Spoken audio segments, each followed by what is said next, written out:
Shardfall is... Recently, the cave became cold, and it howls like it's angry. Many days passed, my assistant, Donald Cutty, delved into the cave to collect samples. He never returned. It's more than just wind. It's like the cave is screaming. I could almost make out the words too, but I couldn't take the cold. I had to flee. I tried to find my assistant, but I failed. The cold of the cave is too great. Not 6 steps in, my boots froze to the very rock. That's why I've been devising a talisman to stay warm. After I failed to make it deeper into Shardfall than just a few steps, I put up a barrier. No need to have some poor fool stumble in there by mistake. The barrier will let you through if you have an amulet that can keep you warm. Like one made from a Barghest's heart. A Paragon Barghest, that'll do just fine. I've heard of one ranging north of Amer. If you can kill it, fetch me its heart, and I will be able to complete my pendant. Donald Cutty, my assistant. He runs errands for me, cleans my shop, and occasionally harvests gems from Shardfall. He's a bright lad, and has never taken this long to return from the cave.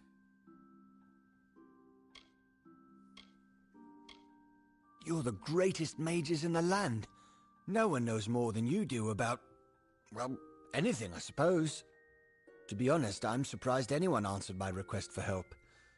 I'm somewhat used to being ignored.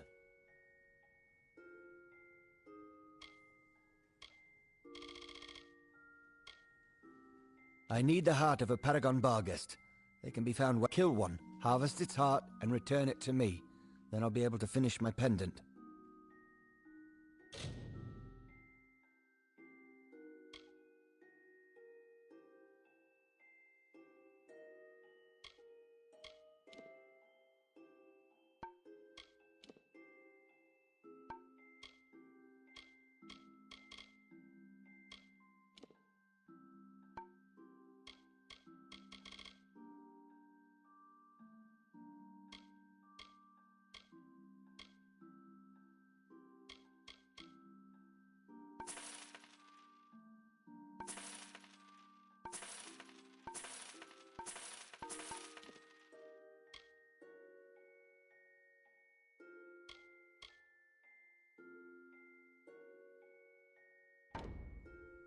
I'll be here.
From the naked dirt sprang the Majestics, the firstborn of the wilds of Ashara.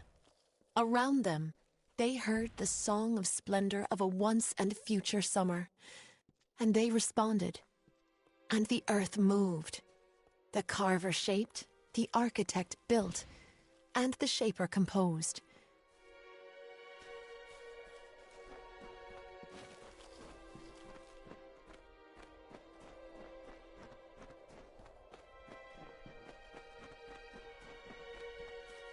Departing their home beyond the veil, the firstborn were torn asunder, with a cry that still lingers in the heart of every god tree and mountain. Then emptiness, followed by a darkening sky, and the frost wept with the first winter.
Hail. I am General Talera ap Gwydion, former commander of the Eastern Alpha Forces. Surely you're not the aide Aelin Shear promised. She spoke as if she planned to send a whole squad of soldiers, not one faceless mercenary.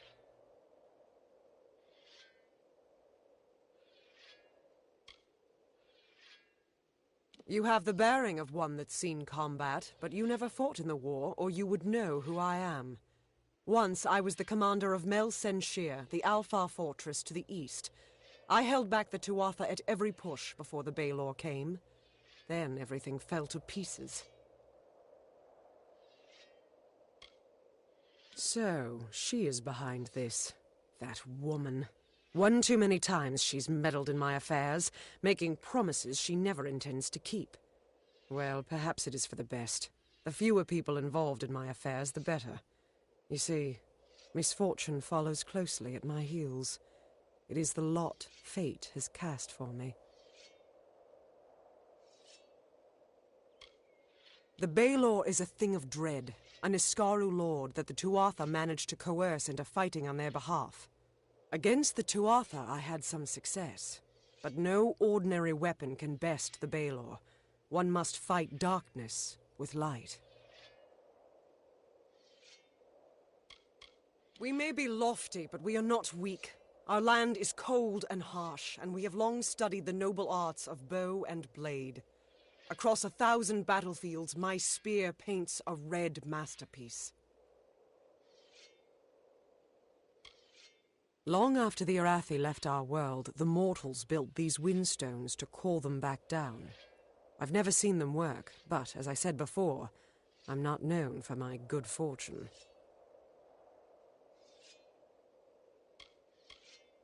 Earl Tusk, the tomb of the Divine Fang, the piercing light.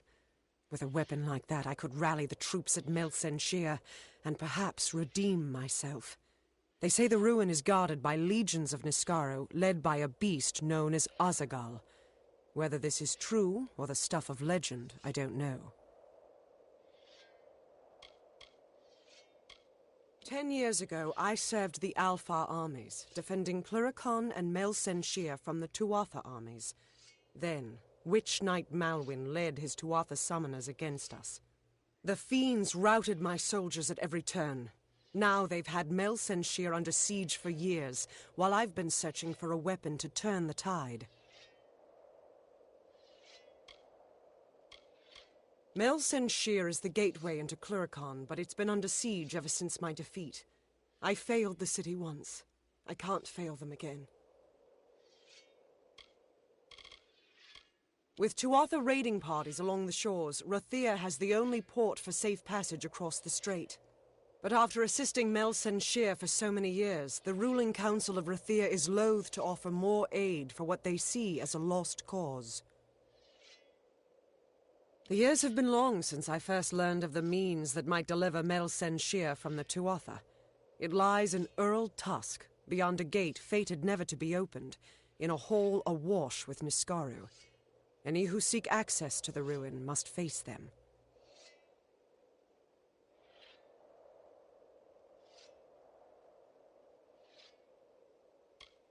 These ruins are said to be the resting place of the Piercing Light, a spear carved from the tusk of the Niskaru Duke, Gajor.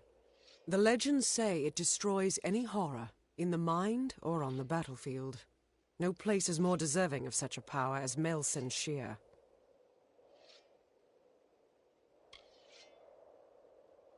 For all my years of research, I've only ever found one clue to this puzzle: when the great voices rise in song. It may refer to the wind stones scattered across the plains. They bear a striking resemblance to the stones of this ruin. But that's simply me grasping at answers. Take this chime. It is said to have been taken from the ruin during its construction many centuries ago. I've tried using it on the windstones with no luck. The inscription says the gate will open when the great voices rise, and there's one just a little to the south. Go there and strike this chime near it. I'll stay here to see if it has any effect. The wind stones are located all across the plains.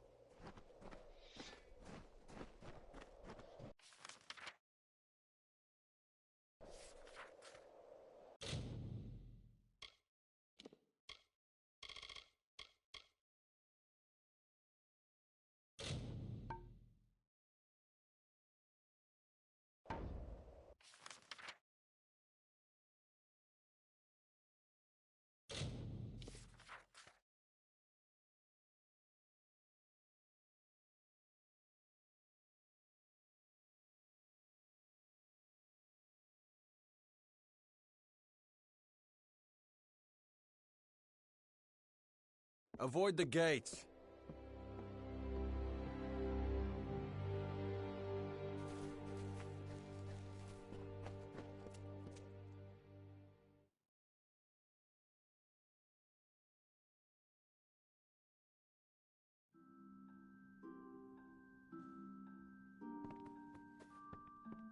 The heart of a Paragon Barghest.